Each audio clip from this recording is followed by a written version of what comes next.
Հարգելի նախագահող, ազգային ժողովի հարգելի պատգամավորներ, կառավարության հարգելի անդամներ, հարգելի ներկաներ, սիրելի ժողովուրդ։ Այստեղ հնչած եւ ոչ մի քննադատություն ես ականջի կողքով չեմ անցկացնում, անկախ նրանից որքանով է արդար եւ որքանով անարդար, որքանով է հիմնավոր եւ որքանով մտածածին, որքանով է ամբողջական եւ որքանով պռատ։ Բայց նաև չեմ կարող չկիսել իմ համոզմունքը, որ կառավարման ոլորտում, հանրային եւ տնտեսական կյանքում, դատաիրավական համակարգում մեր ունեցած բազմաթիվ խնդիրներ կապվում են նաև գաղափարական, կրթական, սոցիալ-հոգեբանական այն համակարգերի հետ, որ գերիշխել եւ դեռ գերիշխում են մեզանում, որը տեղավորվում է հայրենիք եւ պետություն հասկացությունների վերը նկարագրված հարաբերությունների եւ ներհակությունների համատեքստում։ Մենք հաճախ չենք տեսնում այդ գերիշխանությունն ու ազդեցությունը, դրա պատճառահետևանքային կապը մեր արարքների ու գործելակերպի հետ։ Մենք չենք տեսնում կապը մեր ամենօրյա խոսույթների եւ արտաքին միջավայրում մեր շուրջը խմորվող process-ների միջև։ Իսկ այդ կապը կա, ամեն օր է, ուղղակի է, եւ խնդրեմը դրա գոյությունը չէ, այլ մեր չիմացությունը այդ կապերի, փոխազդեցությունների, ռիսկերի եւ դրանք կառավարելու հնարավորությունների մասին։ Եվ ուրեմն ո՞րն է սրա լուծումը։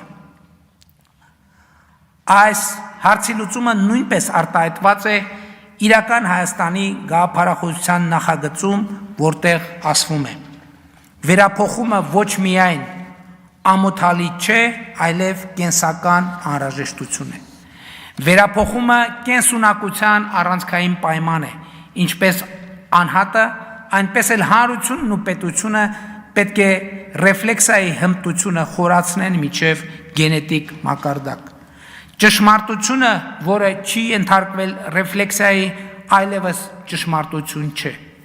Նպատակը, որը չի ենթարկվել ռեֆլեքսիայի, ինքնանպատակ է։ Համոզմունքը, որը չի ենթարկվել ռեֆլեքսիայի, նախկինից մնացած տպավորություն է։ Իդեալը, որը չի ենթարկվել ռեֆլեքսիայի, թերի է։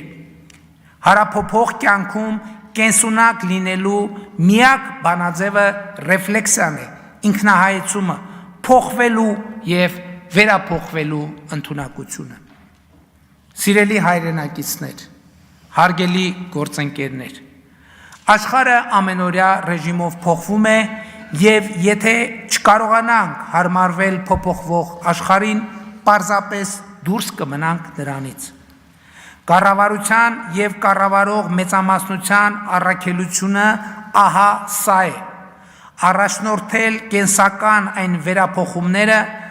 որոնք հիմնվելով մեր ազգային արժեքների վրա մեր պետությունը կդարձնեն առավել կենսունակ, ճանապարհ բացելով նրա երջանիկ ապագայի համար։ Իհեճուկս այստեղ հնչած բոլոր քննադատությունների հենց սա է տեղի ունենում այսօր Հայաստանի Հանրապետությունում։ Ավելին ասեմ, Հայաստանում այսօր տեղի ունեցող բոլոր իրադարձություններից սա կարևորագույնն է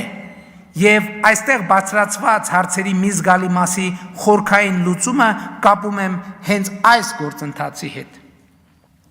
Իսկ քննարկումների ընթացքում ընդդիմության մեր գործընկերները ամեն ինչ արեցին պետականակենտրոն բարեփոխումների նկատմամբ նյարդ եւ վախ ներշնչելու համար Հայաստանի Հանրապետության քաղաքացիներին։ Նյարդ ներշնչեցին անշարժ գույքի հարկի նկատմամբ, չնայած ինչպես ցույց տվեցի, առանց այդ հարկերի որևէ քաղաքացու բարեկեցություն հնարավոր չէ։ Նյարդ ու զզվանք ներշնչեցին թափանցիկ ու հաշվետվողական գործելակերպի նկատմամբ,